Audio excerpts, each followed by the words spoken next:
And welcome into Morning Brew with Jaffe and Razor. This one sitting down March 13th, post game, 11:03 Eastern time to be exact, Razor, as the Boston Bruins fall to the Ottawa Senators in what was considered a very big game for both teams as they are battling for the final playoff spot in the Eastern Conference. The Senators win. They created more of a gap between not just the Bruins, but other teams as well. Morning Brew with Jaffe and Razor, as always, presented proudly by Vicenda Coffee Roasters.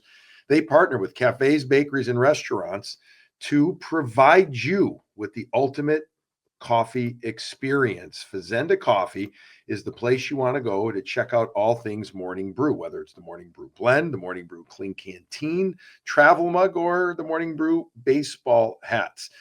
You can use them for your wholesale program if you have one or at home. Go shop directly, fazendacoffee.com. You can get 15% off your first order plus free shipping on orders over $35. Whether you are running a business or just want to brew a great cup of coffee at home, Fazenda Coffee has got you covered. Thank you, as always, to Fazenda Coffee for being our lead sponsor. Razor, you're in Canada as we sit and record this.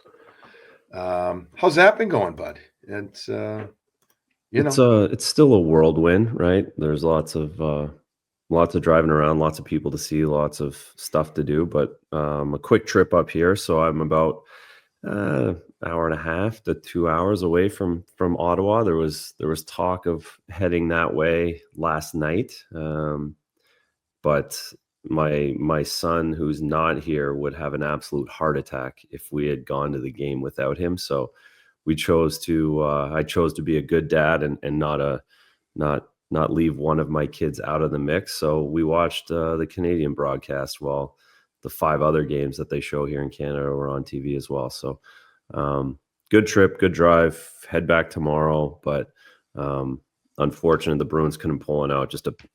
Unfortunately, not a good first period by their goaltender and put them way too far behind the 8 ball. Well, we are going to get into that, but I just want to say I appreciate you bringing some of your gear up there and making it work so we can get in an episode. Last we sat down and discussed things was 6 days ago after the Boston Bruins had that, as we called it, end of an era that you said seismic shift, as I said in the phrase of the history of the franchise, so to speak, in one day, not even one day, in about an hour and a half, as they made all the trades. We haven't had a chance to talk since then. They've played Tampa, Florida, and again tonight, Ottawa. The Tampa and Florida games, obviously results that were fantastic for the Bruins. The Tampa game, they didn't get lucky. I'm not going to say they got lucky. I'm going to say they skirted it here or there, but they found a way to win, and that was great. Excellent battle, compete level. The Florida Panthers down 2 goals in the third period to Florida, who looked pretty good.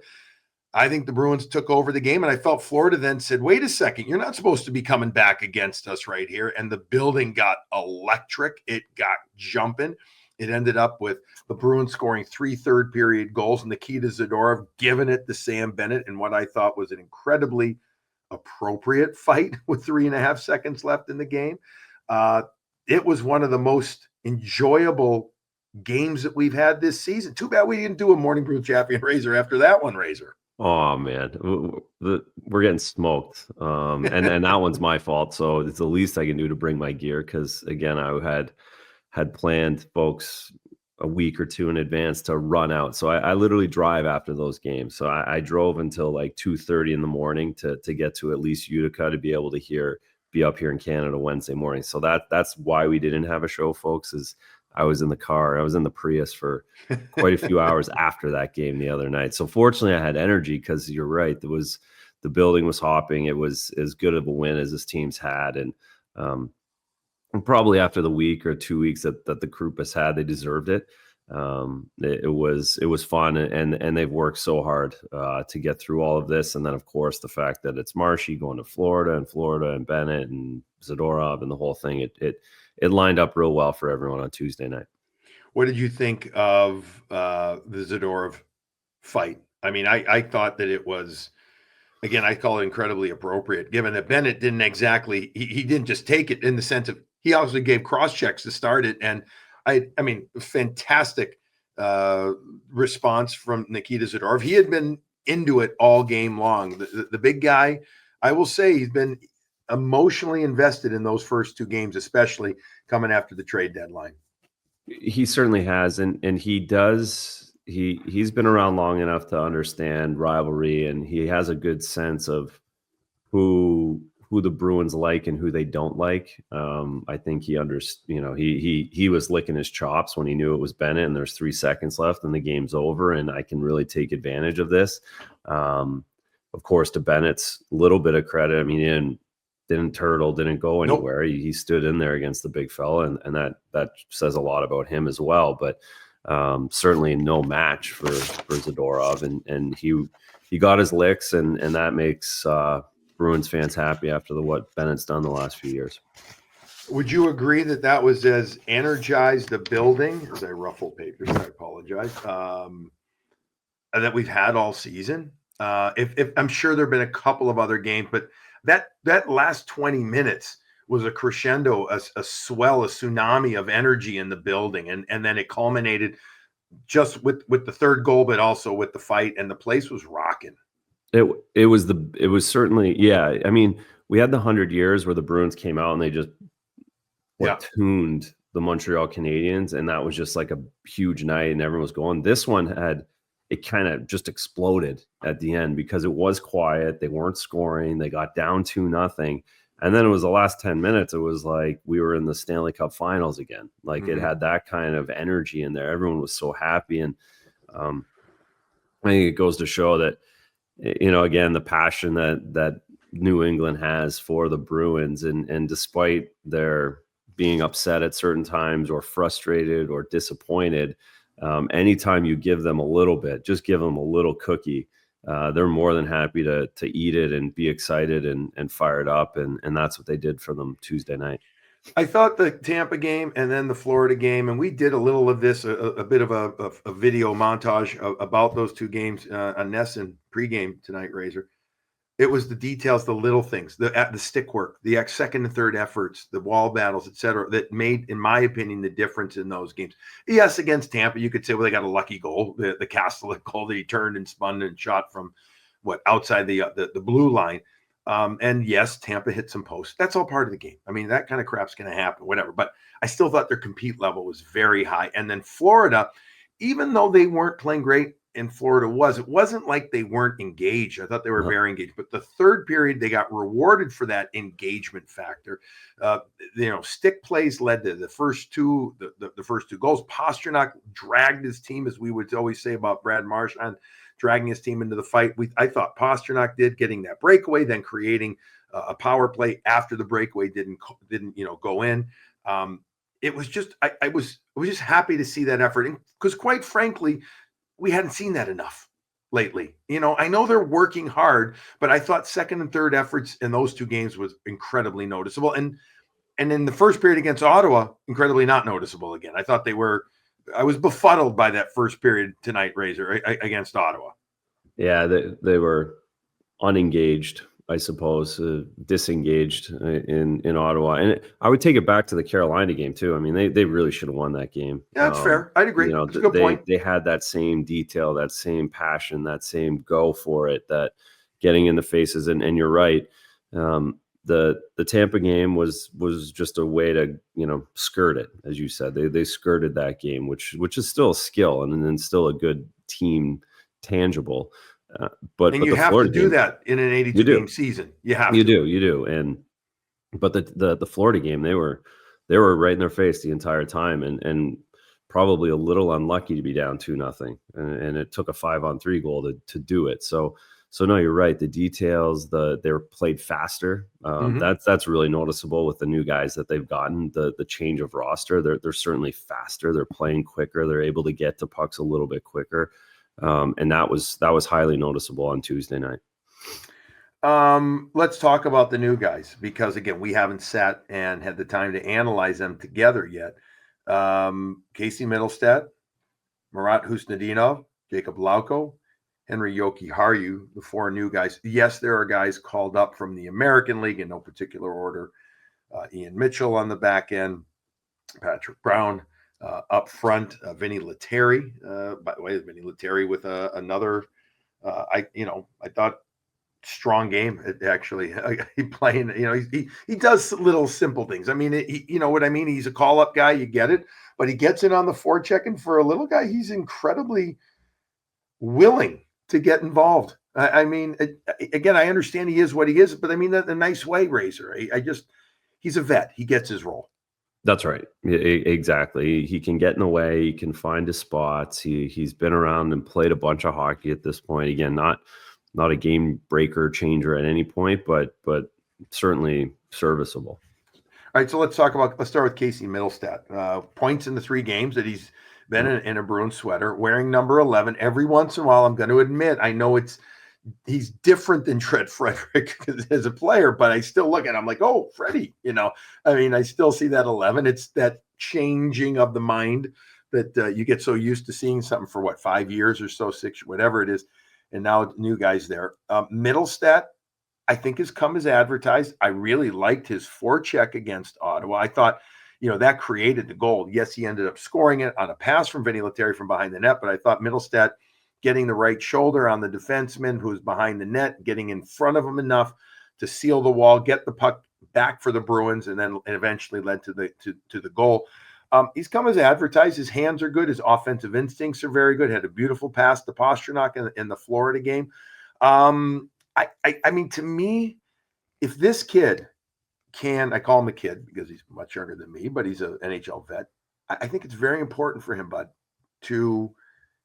if he could keep it a clip of a point per game the last 15, be phenomenal. But I'd like to see it maybe, at least a point every other game type of thing. I think it would be such a huge bonus for him going into the offseason, knowing that he's coming back and having had some success. It doesn't guarantee next season's success, but I think it would be huge for him. He needs this type of finish to the season.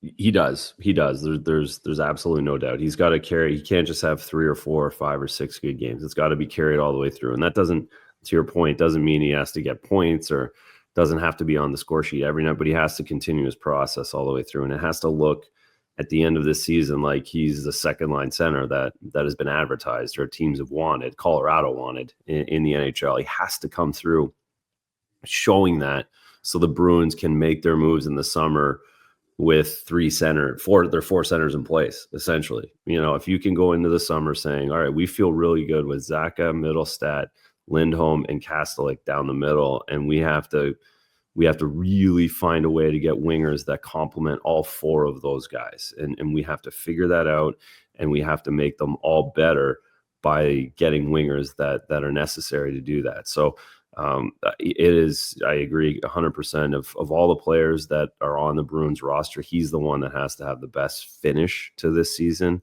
to really solidify what the plan is over the summer. And to his credit, he's producing points. He's going to get, we know this, a lot more power play time than he was getting in Colorado. We understand that. And also he's going to get, I think, just more ice time in general. But his line mates, with no disrespect to, let's just assume that they remain Lettieri and Koepke, they're not what you would call high-end offensive players at the NHL level. But it's still, I think you make a good point. It doesn't need to be on the score sheet, with a goal and assist every night, but you need to see him involved. You need to see him doing the right things. Yes, I'd love for him to get his power play cookies, if only because I think I know any offensive player feels good when they produce offense. That's the thing. So you have to know that, if he can get his points, I think it'll make a big difference. It'll be tough, though, given that this team is, I know they're working their ass off, but they're still limited. They just are. They are flat out limited with what they have. But I think he's been good so far. I think his hands have been good. His reads have been good. He's working hard. Again, just 3 games, but he's been bringing it. And, he's playing 17, 18, 19 minutes a game. He's getting more stuff. So this will be really good for him. In the Ottawa game, he had a goal. He was a -2, but he had 3 shots and he was 8 of 15 in the face-off circle. And it's funny, I still think of him as young, but he's 27. He's not that young. He's been around. I know we discussed after the trade deadline that this is an important trade for him because it's his 3rd team already. But I still feel he's got some room to grow. And so far, so good. I guess that's the point. Yeah, 1,000,000%. So far, so good. And you can see where that deal, you just isolate that deal. It feels like it's going to work. It feels like they had to get away from Coyle. It was a little redundant with Lindholm. Now you get a guy that's more offensive, thinking that way, playing a little bit quicker in the offensive zone, especially. So far, you can see how it could work. It's up to Casey to keep going and keep getting better and keep thriving in the role. But you can see that it makes sense. Curious, and I don't want to go too much of a tangent here, but because we have so many days to go and so many events to happen and trades and free agent signings, et cetera, to go. But, assuming they keep Morgan Geekie, okay? Mm-hmm. I mean, does Pavel Zacha come back next year as a center, or does he come back as a wing? Mm-hmm. Do you say, well, you think you have your centers? Maybe they put a Geekie with a guy like Casey Middlestat, and they develop some chemistry, right? And then Pavel maybe goes to wing, and then you do look to add another center. I'm just throwing it out there. I'm just saying, I don't think you break up the Pastrnak-Zacha combo. Geekie's developed such great chemistry with them too, but I just wonder what the type of player he is. Very straight line, very, got a great shot, as we know. I'm just throwing it out. I mean, maybe that could be a pair as well. And then you start, that way. Yeah, you can slice it a few different ways, but at the end, you need at least 2 top 6. No question. If not one more. And if that means it's the center that's on the market, then you move Zacha to the wing and Geekie down, and then you get the other winger that you want and put him over on the other side. But yes, you need 2. No question. You're not just looking for one winger to go with Middlestat. You need, and you could argue that you need 2 wingers and you could go to 3. You could go to 3 top 6. Absolutely. Yeah, you could go to 3. So so again, but what you don't want is to have to make this trade and then in 10 games say we need a second line center on top of the other pieces that we're just talking about because Middlestat's not fitting. That's trouble. That wouldn't be good. No question about it. Speaking of being good so far, Marat Hustadinov. Have you gotten used to saying the name yet? I got it now. Yeah, I got caught up the other night, right in the first period. I was like, because the thing is now I'm never looking at his name ever again. Like I have the way you say it. Never phonetically. Phonetically is a problem. So I looked at him like, but I knew it's Hustadinov. Like I knew that. So I've got That's good. Yeah, that's excellent. Gets his first goal of the season against the Ottawa Senators. So in 3 games, he has 1 goal. In that time, he has a lot of energy. He's got a ton of speed. I'm curious to see how this plays out. He obviously had fallen out of favor in Minnesota. He wasn't, a regular there. In the past, if I remember, I'm trying to remember this year what he ended up playing. It was 50. It was actually 57 games this year, but he didn't seem to play an awful lot. Played 11 minutes on average. The year before, 11-20. He had identical numbers, Razor, last year and this year. I beg your pardon. This was his first full year. He had 57 games, just 2 goals and 5 assists. And anyways, I like his presence. You notice him so far. I'm going to give it a thumbs up for what he has shown. He's shown a confident player. He's shown a player that is not afraid to play interior, and he's shown a player that, again, with good speed. And I thought his breakaway goal against Linus was excellent. It was, and yes, him and Lauko have played speed. They've been paired up here since they got dealt, and it's just faster. It is. It's that the bottom 6 is faster. Of course, you match up the exact deal, against Brazeau. It's not even close. Mm-hmm. Different players and different styles, but certainly number one and focus is just the pace of play and their ability to get on the forecheck a little bit easier. And again, especially Marat, he's got to do this the rest of the way if he wants another deal here. Because again, there's not many spots up front, and that's going to be the kind of secondary. So he's really got to show well and fit into the system and have a really good finish. But again, like Middlestat, so far so good. So far so good. Nice, beautiful pass through the middle ice or from left to right over to Mason Lohrei. We'll talk about the save that was made on that play, but it was a beautiful pass. Yeah. He's seeming to Ustedinov. When you're not noticing a player like that, unless they're a defenseman that you don't want to really, you just want to move the puck up and that kind of thing, you need to notice wingers. You need to notice forwards. You need to see number 92 or 94 if you're Lauko getting involved in the play. Jokiharju, I think, is different. We'll get to him in a second. You don't need to notice him as much at that time. But we both agree that Murat Ustedinov's been pretty good. Lauko, we know what he's about. Blocking some shots, taking some hits, making some hits.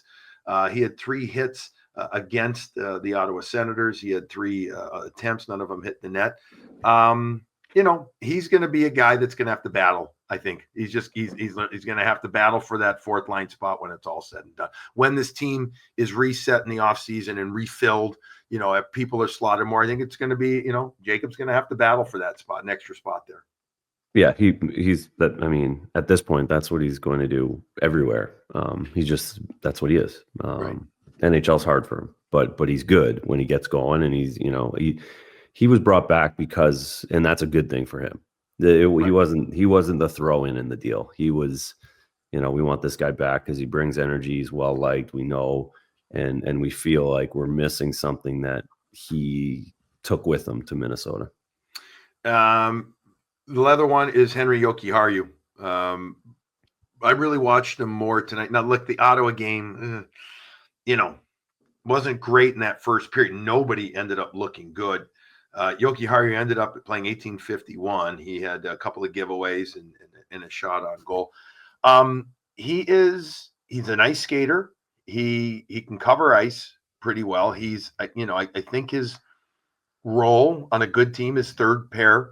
Right side. I think the question for him is, you got McAvoy, you could have Jokiharju and then Peak, but is Jokiharju as a number 2 right D? Is that above where you would want to slot him? I find him to be a very solid type number 3 on a better team. Would you agree with that? Yeah, I would see if you had an amazing defense, if you were going to the Stanley Cup Finals, you would have him and Peak kind of in and out as 6-7. Yeah, that's what you would be. Yeah, that's where I see it too. The goal where Batherson, where he scores it off the carom, his 2nd goal of the game, where Korpisalo. So the shot comes from the left point. Yeah, they both go the wrong way. Korpisalo didn't feel it, but that's how I would say it. Like, meaning he didn't sense where the puck was. He thought it was more to his right. Jokiharju kind of goes behind the net to the right as well, but the puck's all the way over on the glove side to the left of Korpisalo. I mean, I don't know what Jokiharju, if he stayed in front, could he have gotten over there? Batherson had kind of gotten behind Zadorov, who had inched up just a little bit. I'm looking at it and I'm saying, well, could Jokiharju have, I guess, desperately stayed in front of the net and gone over to pick up Batherson? He just didn't pick up where the puck was. That's when it was all said and done.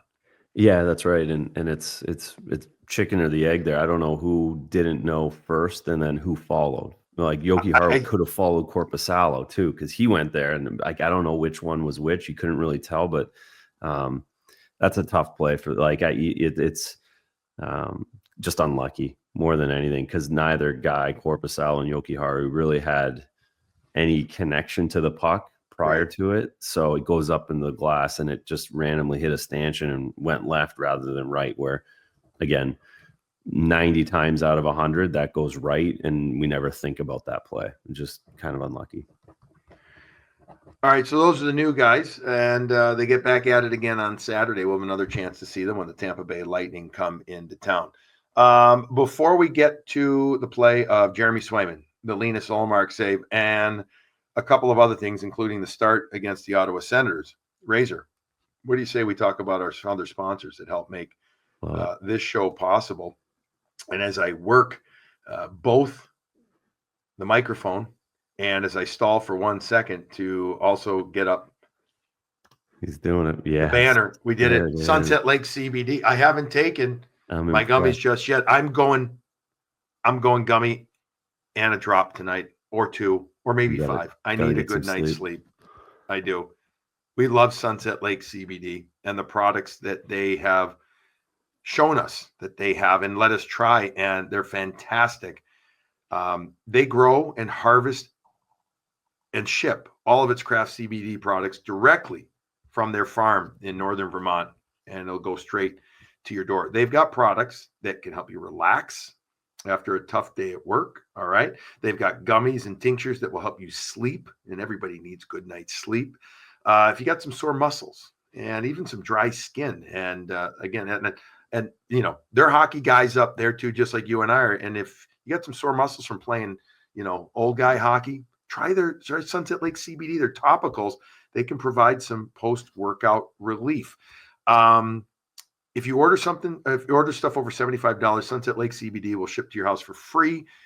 And the code is BRU20, Brew20 for 20% off your entire order.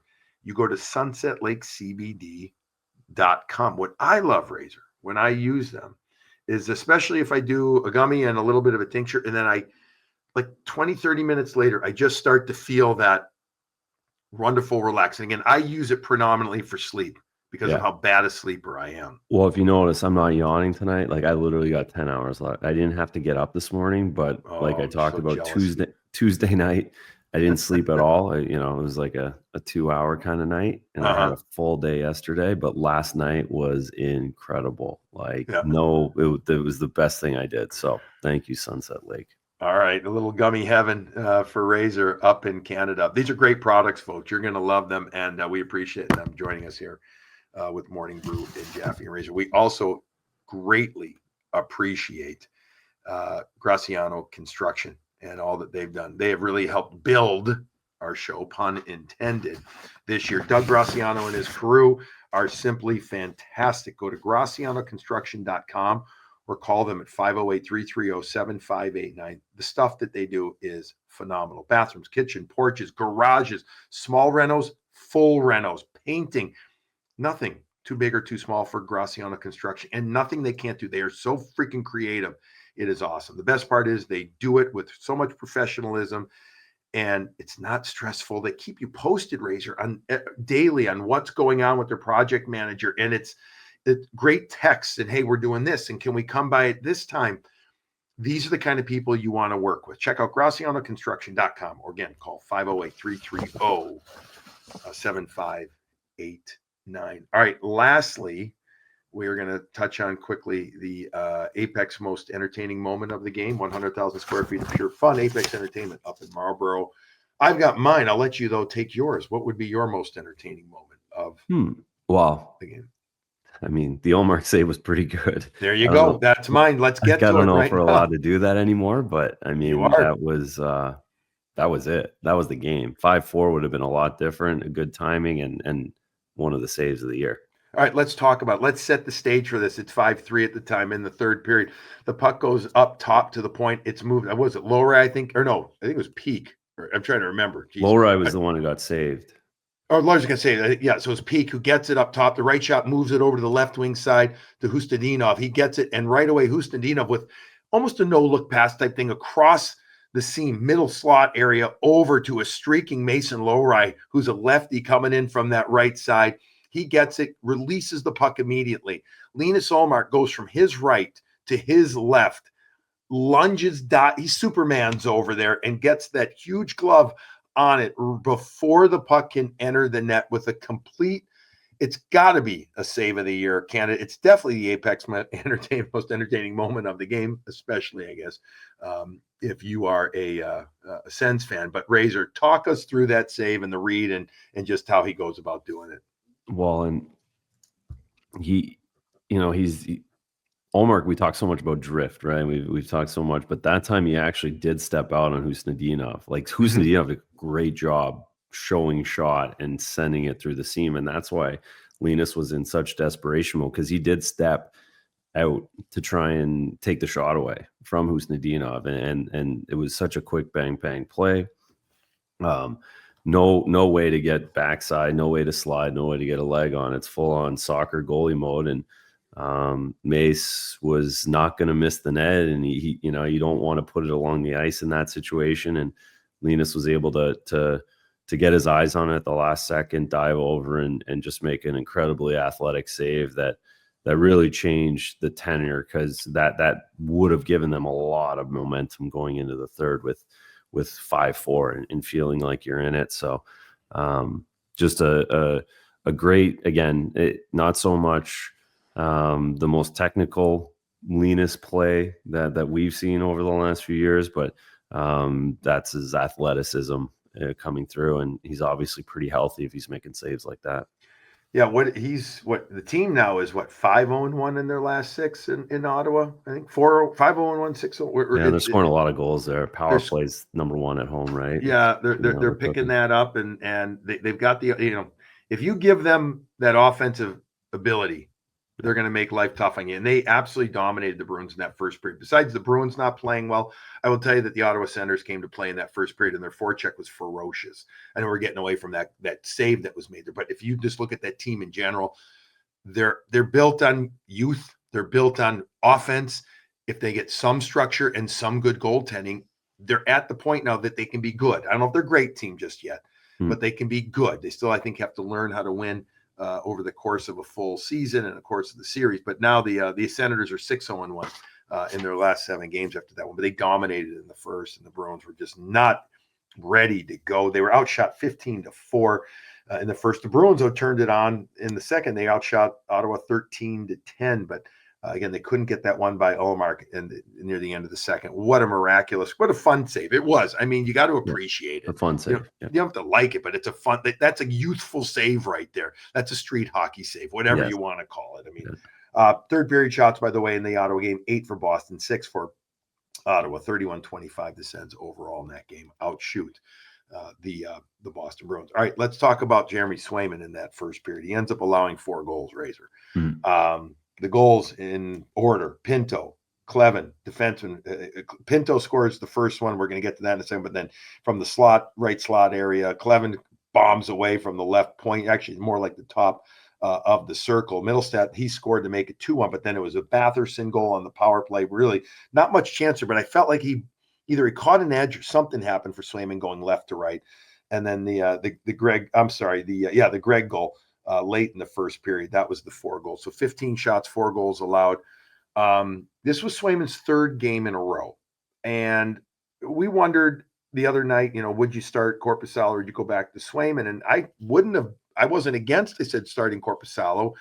I guess do you have to start Swayman because of the whole Swayman Ullmark thing, Razor? Do you have to do that? Or you have to do it because it's quote unquote a major game, given it's a playoff battle? Is that what you have to do? And I know hindsight 2020, but is that an issue? Like, meaning, is Sway ready to go 4 or 5, I guess just even 3 games regularly in a row? Could you have, were you okay with the selection, and B, what do you think of his game and what happened? A, would never even have thought not to play him. Okay. You got to rattle off 7 in a row. He just won 2 in a row. He had a shutout, gave up 2 against that's all day, every day. I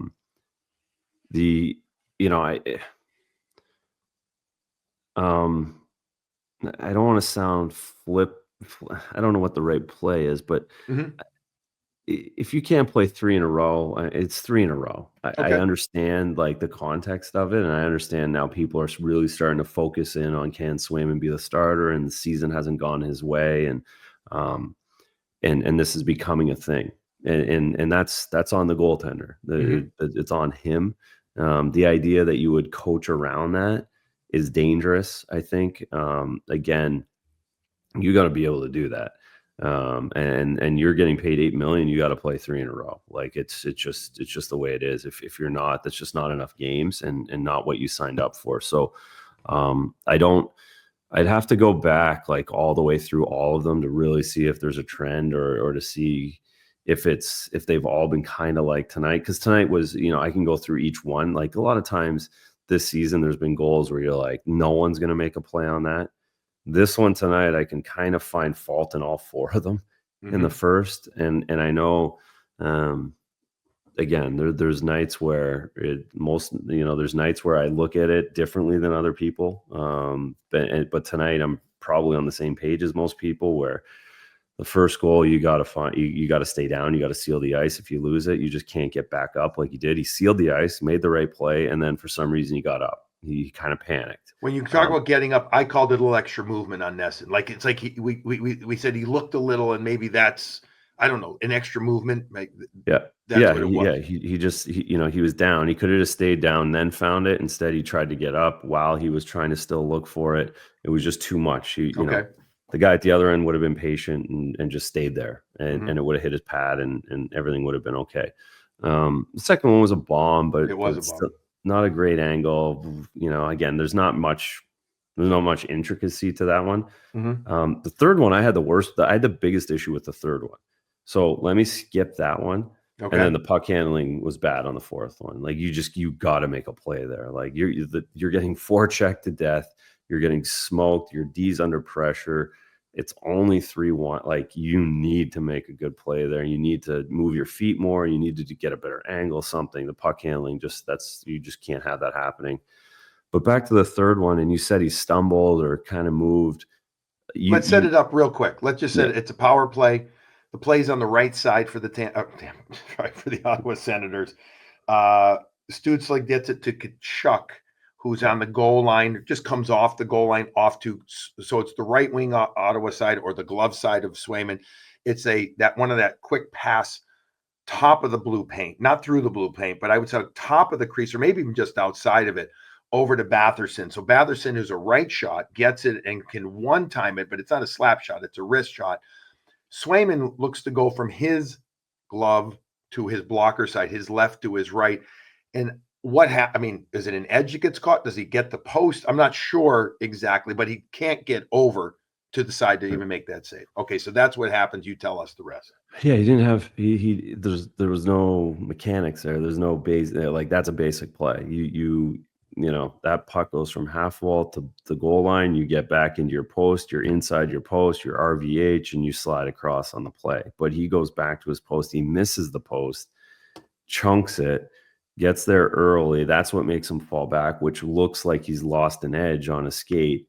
But really, he doesn't have a good angle into his post integration. He just reaches over on Batherson. Like that wouldn't look like that. That just shouldn't happen in the NHL, quite honestly. Like he'll be really disappointed with that play because he does that a million times in practice. You work on that. That's a warm-up drill, and he missed it. He botched it completely.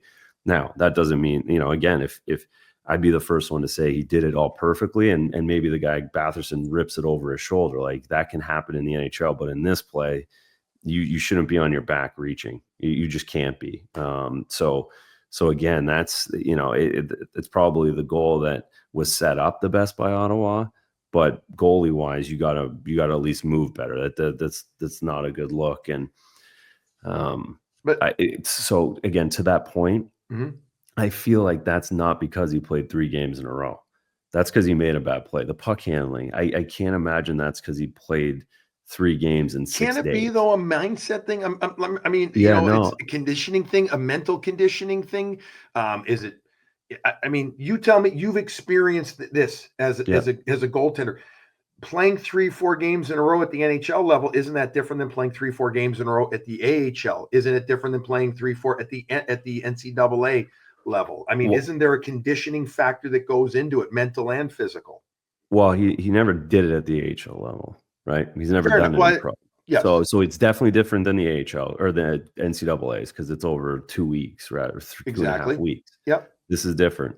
And again, he's been a pro long enough now too, but he hasn't been the number one guy. That's right. That's the difference. That's right. We talked about this at length at the start of the season. Like this is going to be a part of learning for him. And again, I don't know. I think it's more of a culmination of the entire year rather than the specific 3 games in a row this week. So maybe in the big picture, it's the 3 games or 4 games or 5 games in a row. I don't think it's in this particular situation. This isn't even a 3-4. This isn't a 3-5. This is 3-6. And I just don't. I don't see. What I saw tonight, again, the puck handling play, the missing the guy in the first goal, and then the poor execution in the net. it's more than just playing too many games in 5 or 6 days. I don't know if that's better or worse. Yeah, well, people are going to focus on it because his numbers in those games aren't good. When he's playing 3 in a row, I think it's like an 880 something save percentage. Yeah. So, and again, like I'd like to go back to like the issue, and I just the thing. It's a small sample size, so I don't know if one of those games was the Dallas game where he gave up 9. You know what I mean? Like you can get your numbers hammered if it's only been 11 times. If 2 of those, like I'd have to go all the way back, and I don't have the ability to do that and look at all the goals right now. But again, but I guess it also goes back to it's still on Jeremy. It's not on the team to manage that. It's not on the coaching to manage that. It's you need your guy to go tonight. He needed to make some saves in that first period. You knew it was Ottawa. They were going to come. You needed a 2-on-35 tonight to beat them. Yeah. It'd be interesting to see who they start on Saturday against Tampa. Mm-hmm. I would lean towards Korpisalo. Oh, me too. I would. He battled, played well. Yeah, he gave up a goal, but he battled. And I think you go back. He gave him a chance. He gave him a chance, and you go back with Swayman. You knew Korpisalo was playing either Saturday or Monday. You knew it regardless. One of those two. Yeah. I just think now you say, okay, no practice on Friday, no full day off. And then Saturday, give it to Korpisalo, and then you give Swayman Monday, and then you head out on the road and you see. But that's where I would lean. Okay. I'm curious. I think another time I really want to get into how you personally developed and how goalies develop. If it's something as simple as just like a mental, the mental side of the game is so important. I feel even more important for goaltenders, of course, physically too, but the mental side is different than as a skater, obviously. And I'm just curious if there's a mental way you can condition yourself to be better. And I think that's something that he's going to have to work. That's going to be one of his biggest things in this offseason is to be that guy, right? The number one guy, the big ticket guy. You've brought it up. I'm just kind of parroting what you said, but to be able to sustain it over a 5-game stretch and then have the one off and then do another 4-game and then have one off anyways, I'm just curious how goalies go about learning that and what you can do. And maybe another show we'll talk about. Yeah, we can dig in. I think it's as simple as he's never done it. I just mentioned it. Like you've never done it in the AHL. Like that's what the AHL is for. And that's why when people get mad at me, when I say guys should be in the AHL or they're there for reasons. This is one of them. Mm-hmm. It's as simple as this. And again, we'll dig into it another time, but it's as simple as learning how to not feel good, but still play well.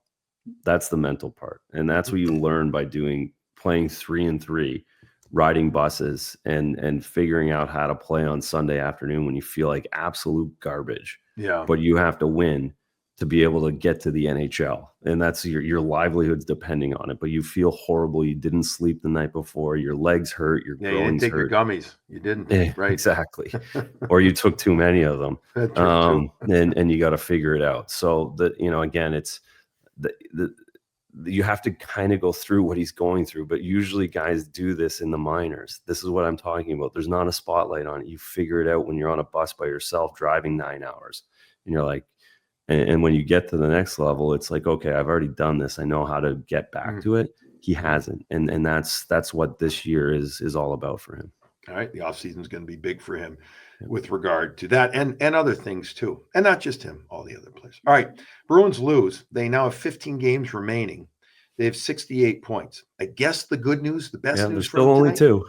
Columbus lost as well. So still only 2. There's still a chance. The Rangers, Montreal, Detroit are still ahead of, they're tied with the Red Wings right now. But again, Red Wings have 2 games in hand. All these teams have 2 games in hand or 1.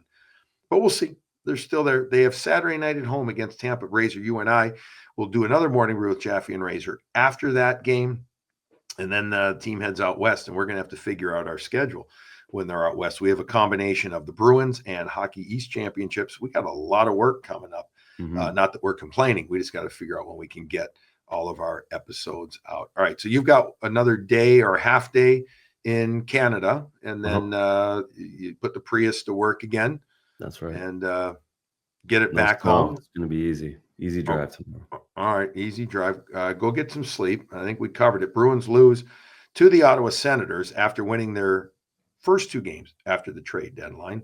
They're back at it against Tampa, a team that actually lost in a shootout on Thursday night. The Big Cat, Vasilevsky, did not play in that game. I expect him to play on Saturday. I'm going to be very curious to see how Tampa takes it. It comes out against the Bruins on that game, given that they lost the previous one 4-0. And hopefully the Bruins learned a lesson that they have to be ready and get them out and respect their opponent right away on Saturday night. All right, we'll see everybody at the Garden. We'll talk to you after that one. In the meantime, please go out there and enjoy your coffee.